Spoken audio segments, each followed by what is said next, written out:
যে আমাকে সম্পূর্ণ মানবে, ওর কোনো প্রশ্ন থাকবে না, আর ওর জীবনে কোনো সমস্যা থাকবে না, স্পিরিচুয়াল কোনো সমস্যা থাকবে না, ফ্যামিলিগত কোনো প্রবলেম থাকবে না, মানসিক কোনো প্রবলেম থাকবে না, শারীরিক কোনো প্রবলেম থাকবে না, জাগতিক কোনো সমস্যা থাকবে না। তা নাহলে আপনি আমার ফলোয়ারই না, শেষ। ক্লিয়ার? উত্তর পাইছেন? হ্যাঁ, এটাই উত্তর, যে কোনো প্রশ্নের এটাই উত্তর।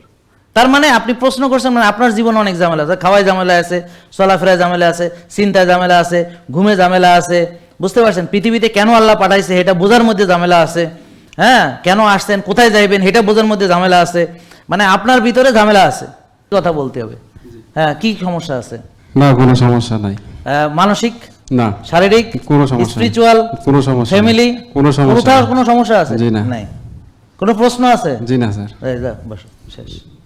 আর ও সত্যি কথা বলতেছে, বিকজ সমস্যা নাই মানে কি? নাই মানে সমস্যা থাকবে, আমার কোনো প্রবলেম নাই তাতে, বিকজ আমি চ্যালেঞ্জ মোকাবেলা করতে আসছি। তুমি আমারে বাধা দিবা, আমি টপকানোর চেষ্টা করুম, এটা হলো আমার, মানে আমি খেলাধুলা করি না, আমরা দৌড়াদৌড়ি করি না। আমি 21 কিলো দৌড়াইলাম, হ্যাঁ, দৌড়ে আমার তো চ্যাম্পিয়ন হওয়ার জন্য দৌড়াই না, আমি দৌড়াইছি, আমি যে 21 কিলো দৌড়াইতে পারি, আমি যে 50 কিলো দৌড়াইতে পারি, আমি আমার সাথে কম্পিট করতেছি। যে আমি আগে পারতাম না 5 কিলো দৌড়াইতে, 5 মিনিট দৌড়াইলে প্রথম জীবনে যখন 5 মিনিট হেসকি উঠে গেছে আমার, বিশ্বাস হয় না? না আল্লাহ।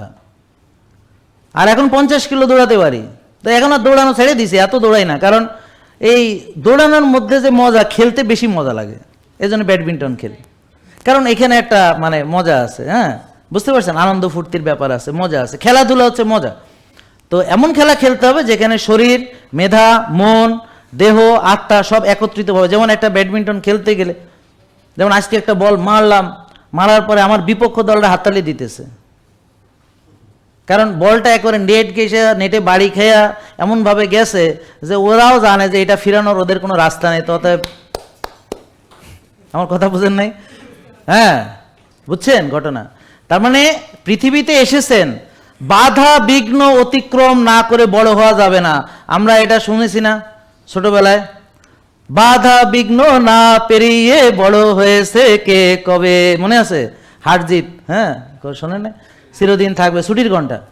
আচ্ছা, তা এখন বাধা বিঘ্ন না পেরিয়ে বড় হওয়া যায়, জান্নাতে যাওয়া যায়, ভালো কিছু করা যায়, প্রতিষ্ঠিত হওয়া যায়, কি করা যায়? নন্দলাল হইয়া বসে থাকা যায়। জেকে লাইফস্টাইল, ওষুধ মুক্ত সুস্থ জীবন।